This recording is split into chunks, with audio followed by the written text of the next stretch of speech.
फरीदाबाद के पास में dedicated freight corridor का ट्रैक डाला जा रहा है। एनटीसी मशीन से ट्रैक डाला जा रहा है। आइए हम आपको एनटीसी मशीन पर ले चलते हैं, मशीन के ऊपर ही चलते हैं और आपको दिखाते हैं कि किस तरीके से ये ट्रैक डाला जा रहा है। और इस ट्रैक के बारे में तमाम जानकारी देने के लिए हमारे साथ इस मशीन के इंचार्ज हैं आशुतोष झा जी हैं हमारे साथ। आशुतोष झा जी, आपका न्यूज स्टेशन में स्वागत है। धन्यवाद सर। सर, ये मशीन चलवाइए, किस तरीके से जो है आगे बढ़ती है। सर ये मशीन हमारा क्या है कि ऑटोमेटिक सिस्टम है, इसमें सारा चीज़ रेल खींचना, स्लीपर डालना, ये सारे ऑटोमेटिक सिस्टम से चलती है। तो इसका जो सिचुएशन, हम दो पार्ट में इसको ट्रैक को डालते हैं। जो आप देख रहे हैं ये रेल खींचा हुआ, पहले से हम लोग रेल खींच के रखते हैं। इसको पहले रेल खींचते हैं, उसके बाद इसे फिर प्लेट करते हैं। जो हमारा एग्जिस्टेंस रेल है, जो छूटा हुआ ट्रैक जहाँ हम कल ख़त्म किए थे काम, वहाँ पे इस रेल को जोड़ते हैं। जब ये रेल जुड़ जाती है उसके बाद हम स्लीपर डालना, इस पर ऑटोमेटिक मोड से चलता है। पीछे में एक छोटा सा व्हील लगा हुआ है जो स्लीपर का काउंट करता है कितना मीटर ये चल गया है। हर 600 मिलीमीटर पे एक स्लीपर ऑटोमेटिक ये ड्रॉप कर देती है। मतलब ये मशीन कई मामलों में ऑटोमेटिक है। यहाँ पर आप देख सकते हैं कि किस तरीके से बड़े बड़े स्लीपर्स को पीछे जो लदे हुए हैं उनको कन्वेयर बेल्ट पर रखकर यहाँ पर लाया जाता है। और इस ट्रैक लेइंग के काम में हम कहते हैं कि कम से कम लोगों की जरूरत पड़ती है। एक मशीन को चलाने के लिए कितने लोगों की जरूरत पड़ती है? सर 6 आदमी मशीन को चलाते हैं और उसके साथ मैन पावर 16 मैन पावर रहती है इसके लिए। और इसी से हम लोग 1.5 किलोमीटर का काम कर लेते हैं और बहुत कम समय में कर लेते हैं। करीब 12 घंटे में हम लोग 1.5 किलोमीटर का पूरा ट्रैक ले कर देते हैं। आपने इससे पहले कभी कोई भारतीय रेलवे का ट्रैक पढ़ते हुए देखा मैनुअल तरीके से? जी देखा हूँ सर। कहाँ पे देखा है? जी यहीं पे हम लोग कुछ मैनुअल भी कर किए हैं काम। जैसे हमारा पृथला यार्ड है सर हमारा, उसमें कुछ पहले हम मैनुअल ट्रैक डाले ताकि हमारे ये 350 मीटर लंबा मशीन है। ये मशीन पहले ट्रैक पे आएगा, उसके लिए हम पहले मैनुअल ट्रैक डाले। उसमें बहुत सारी लेबर लगते हैं, बहुत समय लगता है। एक बार जब ये मशीन उस ट्रैक पे चला गया उसके बाद हम लोगों ने ऑटोमेटिक मशीन के थ्रू से ये काम करना शुरू कर दिया है। जो ऑटोमेटिक मशीन है, इसको एक बार जब आप ट्रैक पे लाते हो तो कितने दिनों तक ये डालती रहती है? सर एक बार जो हमारा ये रैक है पीछे, इसमें सामान लोड है हमारा 1.5 किलोमीटर का। जब ये 1.5 किलोमीटर का काम हम खत्म करेंगे आज, फिर ये रैक पीछे जाएगी। पृथला में हमारा डिपो है जहाँ पे फिर से मटेरियल लोड होगा। और हर 24 घंटे में हम 1.5 किलोमीटर का रैक करते हैं। पर डे हम लोग 1.5 किलोमीटर का रैक पर डे हमारा टारगेट है करने का। तो यहाँ पर आप देख सकते हैं कि आशुतोष जी बता रहे हैं कि किस तरीके से ये ट्रैक डाला जाता है। और मशीन के ऊपर हम लोग हैं, यहाँ पर आप देख सकते हैं कि किस तरीके से बड़े बड़े स्लीपर्स को आगे लाया जाता है।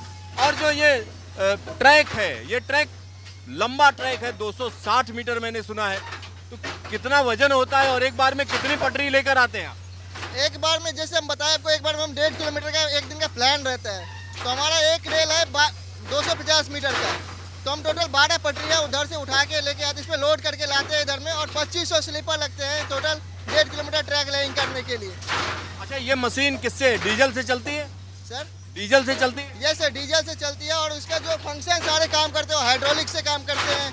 इसके ब्रेक्स लगते हैं हवा के थ्रू लगते हैं, न्यूमेटिक ब्रेक सिस्टम है सर इसका।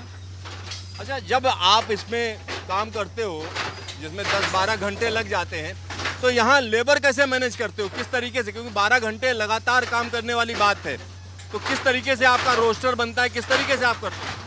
सर लेबर के लिए उनका सुपरवाइजर है, टाइम टू टाइम उनको खाना पानी सब कुछ दिया जाता है ताकि वो रोस्टेड ना हो। और बीच में थोड़ा बहुत ब्रेक दे देते हैं। जैसे हमारा ये 750 खत्म होगा काम, 2 पार्ट में करते हैं, तो आधे घंटे इनको ब्रेक देते हैं ताकि रिलैक्स हो जाए, सब कुछ सिस्टम में फिर से आ जाए। ऐसा हम कंटिन्यू 12 घंटे काम नहीं करवाते हैं इनसे। आशुतोष जी, एक और चीज़ बताइए, जब आप यहाँ पर काम कर रहे हो, आपको पता है ये जो प्रोजेक्ट है वो काफ़ी महत्वपूर्ण है, तो हमारे दर्शकों को आप बताइएगा कि कितना महत्वपूर्ण है, क्या लगता है आपको?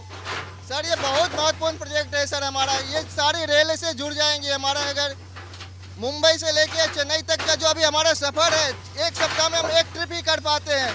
अगर ये जुड़ता है तो हम पर डे एक रैक लेके जा सकते हैं चेन्नई से मुंबई। इसका स्पीड मैक्सिमम 120 से 150 रहने वाली है।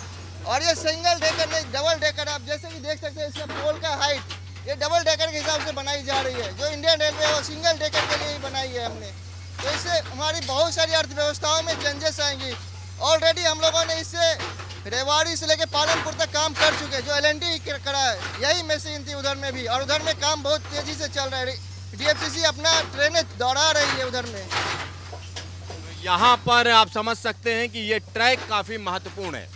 महत्वपूर्ण इसलिए है क्योंकि इस पर बहुत कुछ निर्भर करेगा, क्योंकि मुंबई से ट्रेनें चलें, वो भी मालगाड़ियाँ टाइम टेबल तरीके से सीधा रेवाड़ी पहुँच जाएं, रेवाड़ी से चलें दादरी पहुँच गई, दादरी से अगर हम देखें तो आप कानपुर होते हुए, मुगल सराय होते हुए आगे सोनपुर तक पहुँच जाएं, इसी तरीके की स्थिति आप लुधियाना तक पहुँच जाएं। यानी देश का एक बड़ा हिस्सा सीधा सीधा डेडिकेटेड फ्रेट कॉरिडोर से जुड़ जाएगा और इसमें टारगेट तय किए गए हैं, तो यहाँ रात दिन काम किया जाता है। और जब डेडिकेटेड फ्रेट कॉरिडोर की हम बात करते हैं तो पिछले 2 साल में लगातार काम करने के बावजूद हम कह सकते हैं बहुत सा काम अभी पीछे चल रहा है, लेकिन इसके टारगेट फिर से सेट किए गए हैं। तो 2024 तक हम कह सकते हैं देश का एक बड़ा हिस्सा डेडिकेटेड फ्रेट कॉरिडोर से जुड़ेगा। आने वाले दिनों में देश के अलग अलग हिस्सों में और डेडिकेटेड फ्रेट कॉरिडोर डाले जाने की योजना है। इससे कहीं ना कहीं अर्थव्यवस्था को बढ़ावा मिलेगा। कैमरामैन डीके शर्मा के साथ सिद्धार्थ, न्यूज स्टेशन, फरीदाबाद।